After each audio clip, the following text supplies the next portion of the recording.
Today we're going to be talking about bebop scales. If you want to be a better improviser, then it's a good idea to learn these scales. I've even put an exercise to sheet music that you can download a little bit later. I'll share the link with you. And this exercise is really going to kick your improvisation skills into high gear because what it does is it uses the bebop scales in a real world context. In fact, we're going to be working on the tune Autumn Leaves, because those changes are pretty common amongst a lot of standards. There's a bunch of 2-5-1s. Hey, it's Paul TOBEY here from Jazzmentl.com. Thanks for joining me for another one of my tutorials. We're going to dive in right now and discover the three main bebop scales. There's actually 4 of them, but 3 of them are really the most useful ones. Take a look at the sheet music on your page. The first bebop scale is what we call the minor bebop scale. Some people call it Dorian because it's essentially a Dorian mode in D minor. That's a Dorian scale. But what the bebop scale does is it adds a passing note. And that passing note is this note right here, the F sharp. Let's listen to that scale with the F sharp. Now, the reason why that's useful is because it's an 8-note scale versus 7 notes. It kind of evens out the bar. This is the way beboppers play. They add passing notes. Now, that passing note, F sharp, is not necessarily the one you need to use. It's just the suggested one. For example, if we used a different passing note like this,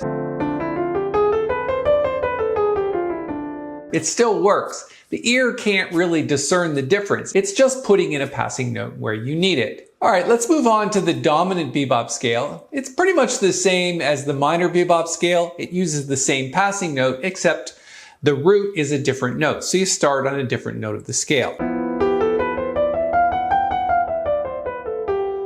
Okay, so still an F sharp. Again, if you wanted to change the passing note, you could. It still works, it's just not as nice as the F sharp. And then finally, we've got the major bebop scale, which uses a G sharp as your passing note. All right, let's play those 3 together.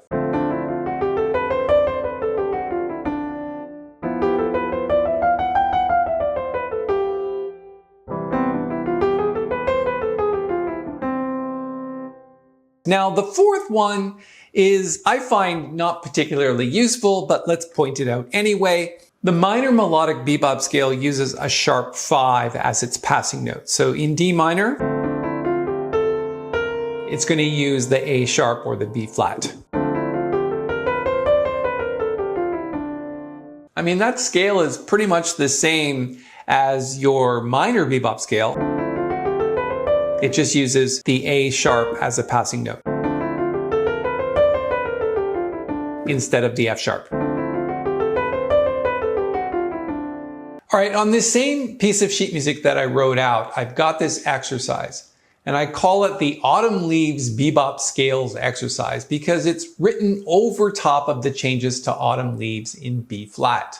Now, the interesting thing about this exercise is it uses predominantly bebop scales over the different chords, but it strings them together in such a way as to make it sound more like a solo. If you take a look at the first few changes, you've got C minor 7 to F7 to B flat major 7. We're going to start the scale right on the root. And then when it gets to F7, we're going to be starting on the 5th of F7. So like I said, we're streaming these scales together to make an exercise that sounds like a solo. So if the C minor 7 bebop scale ends off on a B flat, and it continues, when the chord changes, you're just going to keep going up the bebop scale, but this time change to the F7 bebop scale. And then when we get to B flat major 7, we're going to start on 2 of B flat.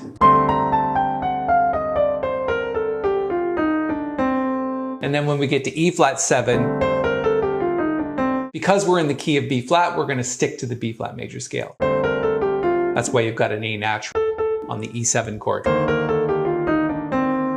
And then when we get to A half diminished 7th or A minor 7 flat 5, this is the scale.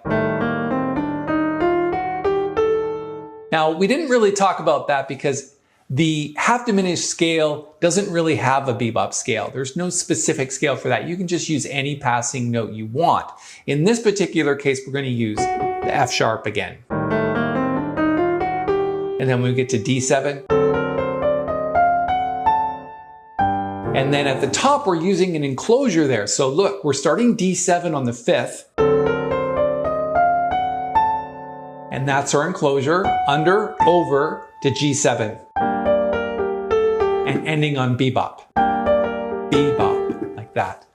All right, let's play the whole thing. Now, if you take a look at the left-hand comping, I'm using chords that are typical rootless voicings for comping. So these are really good chords to use in this particular context. So if you look at the C minor 7, and then it switches to F7. So you're really not trying to jump around a lot with your left hand, you're trying to keep the voicings close together. So learn these voicings because it's really important. Now, I'm also playing them on the and of 4 and the and of 2. Okay, let's play the exercise with both hands together.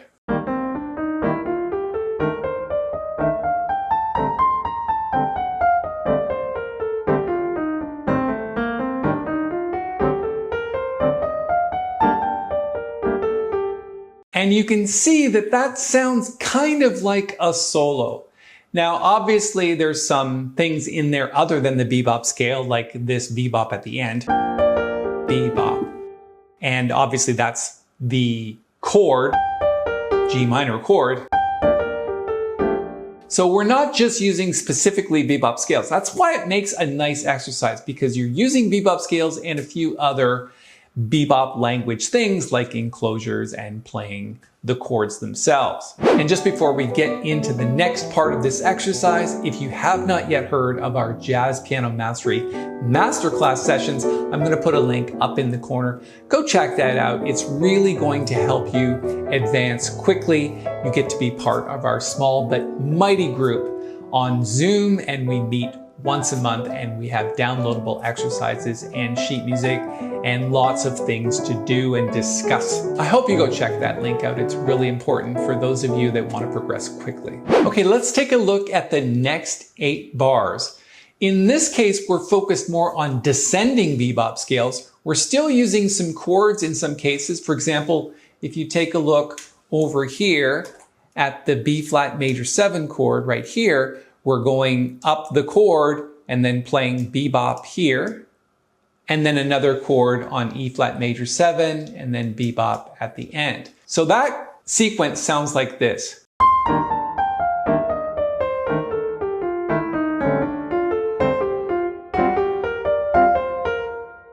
Then the next 8 bars, what I want you to notice is that even though the chords change, we're still using the exact same descending bebop scales. And it works over these changes as well. And that's why I think this is an important exercise, because it gets you used to seeing these types of patterns. So over A half diminished 7th.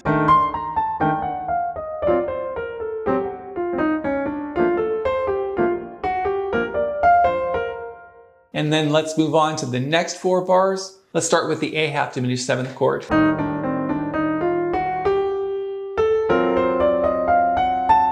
There's our enclosure at the top, going to G minor 7th.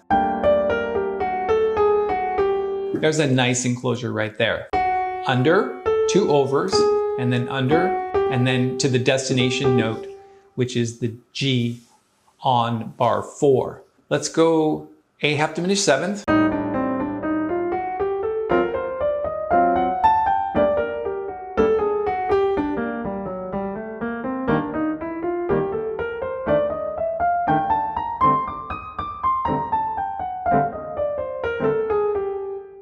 Okay, let's do the last 8 bars. We're starting off by playing the chord over A half diminished 7th. That's just our root position chord. Then bebop scale. Enclosure to B flat. Bebop.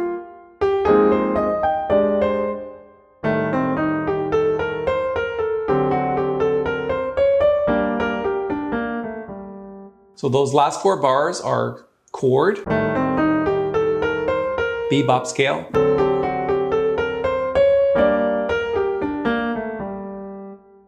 So this is a great exercise for you if you want to really get the bebop scales underneath your fingers and some other bebop language tricks like enclosures and playing chords. I'm going to put a link to this exercise to download this PDF. I'm going to put that up here in the corner. Just go check that out. It's absolutely free to download. And while you're still here, just reach down and click the little thumbs up button. It really helps us here at the channel. And if you'd like to subscribe, we'd love to have you. Just hit the little bell and we'll notify you of all the upcoming tutorials that we're making. And if you're looking for some more advanced material here on the Jazzmentl channel, I suggest you check out this video in which we talk about the Bill Evans style of playing.